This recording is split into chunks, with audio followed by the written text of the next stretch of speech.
What's up, YouTube? The 1111 is finally here.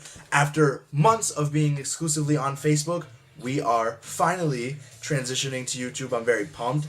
I think that YouTube is where people have to go to really make something of themselves. So here I am doing this 1111. You can go to facebook.com/the11 and then 11 the word to find our old episodes or find me on Facebook. What ongoing world issue or challenge makes you immediately angry?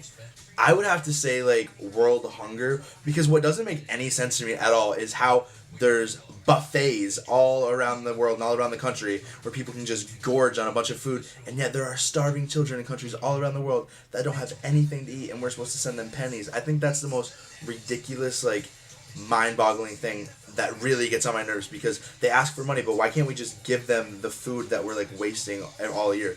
Crazy, I hate it. Is it better to stay married for the kids? I would say no. I think that if you're miserable, then the children in the home are going to sense the fact that you're miserable, and it's just going to create this overall negative bubble of energy that's just going to chain reaction to everyone, and then people that know you're going to be miserable, and it's just going to be an overall unpleasant experience for everyone. And I think therefore, if you are unhappy in the relationship or in the marriage, you should call it quits and then focus on co-parenting. Would I take a 50% pay cut to have a guarantee at a job that I am passionate about? Absolutely. That a lot of people, including a lot of people that I know, follow the money 100%, that their only goal is making the cash. I think that is the wrong way to go about life. I think that experiences are the best thing, and if you're following your dreams, following your passions, for me, creativity, igniting that, it'll lead you to money. I think that, okay, you can have the pay cut, but if you're doing what you love, it will lead you ultimately to your dream.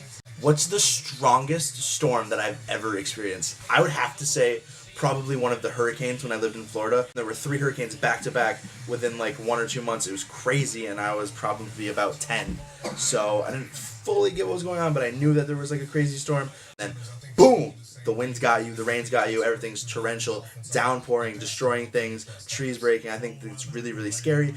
But I really like cool weather like that, so it's a really awesome phenomenon to witness in person. And not that I recommend being a part of it, but if you have the chance to witness a powerful storm like that, you really should document it too, because it's a one-in-a-lifetime experience. What is my nervous habit? I would say laughing at inappropriate times is one of them. And I just started laughing.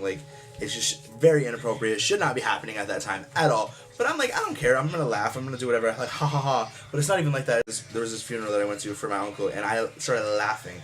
And because mostly because my very overweight aunts were there, and they almost knocked over the casket. And I really wish I had that on camera. Which of my mother's silly instructions do I still obey? Well, she's pretty balls out, just go for whatever. So she doesn't really have any instructions. I feel she doesn't really live according to any natural human rules. I'm pretty sure she makes up her own list of rules somewhere, her own code to live by. So whatever thing she does do is what is in my rule book. To not do. My goal is to just not do anything that she really does, because she's just completely insane out there, and you've not seen her on any of my programming, and there's probably a reason for that, because I think that she's just too much to handle for the people on the internet. What's the weirdest thing that I've ever heard of a therapist doing? I one time heard of this therapist who was telling their patient to get revenge on this girl that they didn't like by sending half-naked pictures to their employer to get back at them and embarrass them. I think that's crazy. I don't think someone that's a professional should be enabling you to do crazy erratic behavior like that, which could get everyone in trouble and just create a worse mess than what was there to begin with. I don't know who gave that person their license, but it should probably be revoked immediately. If one of my friends needed to move into my house for a year, who would I like it to be?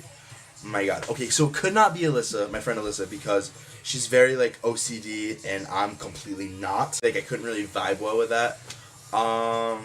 Definitely not Courtney, because I feel that would just be this jumbled mess. Chris and Annalie, no, because they have the baby and the dog sitting business situation. I feel they bring the dog sitting business to my life, and I like dogs, but I don't really like 12 dogs at once. That's just too much to deal with. I mean, I feel Sean would be quiet to deal with, but then he comes with Courtney as a package, and I like Courtney, but that's a lot of stress. And there's Cassidy, but she's still a small child. None friends. 0 friends are gonna move in. What movie star would I invite to my house for dinner? Definitely Jennifer Aniston, because everything about her is perfect. She's what, like almost 50 or something, and she looks amazing. She's not really relatable, but she's like down to earth. I feel like she has like the girl next door type vibe to her. I feel like it'd be fun to have a dinner with her, just to laugh, get to know like her secrets to success. I would love that. How she made it in the industry, like what her first big break was, all that kind of crap. That's a friend. Jennifer Aniston is a friend that I would let live with me. What's my favorite thing to do to entertain myself while driving? Well, I have not driven in 3 months because of my accident concussion. Boom. Sucks. Really sucks. However, while I definitely singing, love it. I'll be jamming out, probably taking my hands off the wheel a little bit too much more than I should. By the way, which has nothing to do with any accident. But no, I like will get my Bruno Mars on. I'll do like some Miley Cyrus on. I'll do like everyone on, Stevie Wonder. Like I'll just go for it. Like I'll just go straight Michael Jackson into it. I don't even care.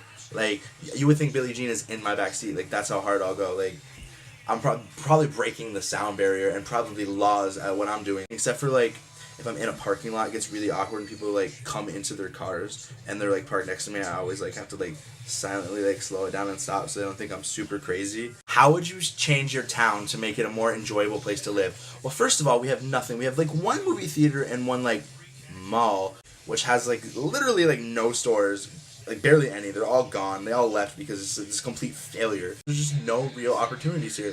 They just are stuck in like these old habits that is getting them nowhere, but it's doing a lot for other states. But I feel like we should implement some sort of like business incentive or career incentive or programs to encourage our young people to stay, because if not, like my town specifically will be a ghost town in the next 20 years.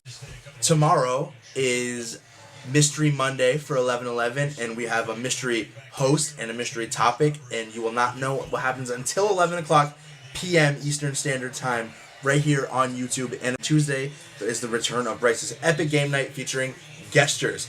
See you then, everybody.